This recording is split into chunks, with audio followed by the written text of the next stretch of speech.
Okay, back at it again. We're going to be solving Menderbug's kissing polyominoes, but today these are all tetrominoes, so more like kissing tetrominoes today. The rules for this new genre are very simple.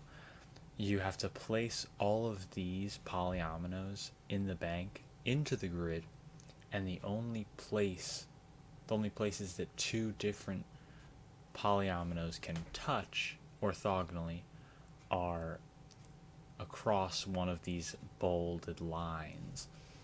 So the rules are very self-explanatory, it's very intuitive, but we need to remember the negative constraint here as it is very important. So let's take a look at it, and a quick deduction we can make is that if there's a line separating two different polyominoes, then we know that there's a shaded cell on either side, so that's a quick pencil mark we can make. And this tetromino must continue down, because you can't just have a tetromino of size 1 because that is not in our bank. So we must have all of these tetrominoes must be of size 4, and right now that was only of size 1. Okay, so, and this tetromino, different from this tetromino, cannot continue down, because if it were, then you'd have another orthogonal connection between different tetrominos, and then you'd need another bold line, but there's no bold line there, so therefore this tetromino does not continue down, so therefore this tetromino can only continue off to the right. And this is kind of like logic that applies across the whole top. This tetromino cannot move upward, because then you'd have two touching tetrominos, and there's no bold line to indicate that they should be. So therefore this is not shaded. This tetromino can only be completed by going down here, and now we have a completed L tetromino, so therefore we can mark that out of our bank, and since there are no bold lines here, here, here, we know that there can be no other different tetromino here, here, or here. This tetromino must continue off to the right. This tetromino cannot continue down, because then you'd have an orthogonal connection without a line. Therefore this must continue to the right. Same logic with this tetromino going up. Can't go up because there'd be an orthogonal connection without a line. This tetromino can only be completed downward, and we have the other completed L tetromino. So I'll mark that from the bank, and since there's no line here, here, here, there's no other orthogonally touching tetromino. This tetromino can only be completed like this, and then we have a completed T tetromino. And since there's no line here, that is unshaded.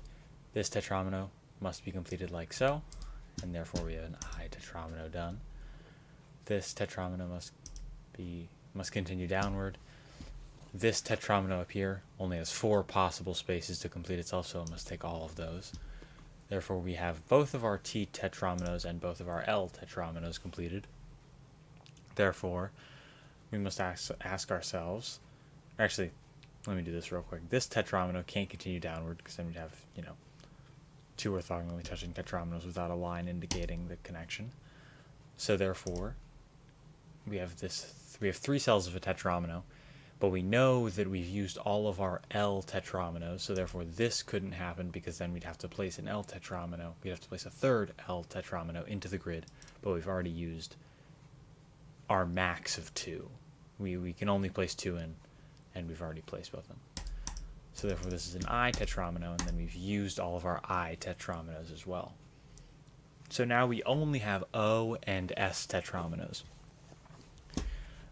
This cell right here cannot be a part of an S tetromino, because if it were, no matter how you would arrange it, you'd have to include you'd have to include this corner, which would by definition make it not an S tetromino, because if I tried to include it, I would have to make it go across the line, which indicates 2 different tetrominos, so that's completely illegal. So therefore this must be an O tetromino, which can only be completed like this. This can only be an S tetromino, because if it were an O tetromino, it would have to use this space no matter what, and we've indicated that that is not to be used by another tetromino, so therefore it must be an S tetromino, and that can only be placed in here like this. So now we have an S tetromino and a tetromino left to place.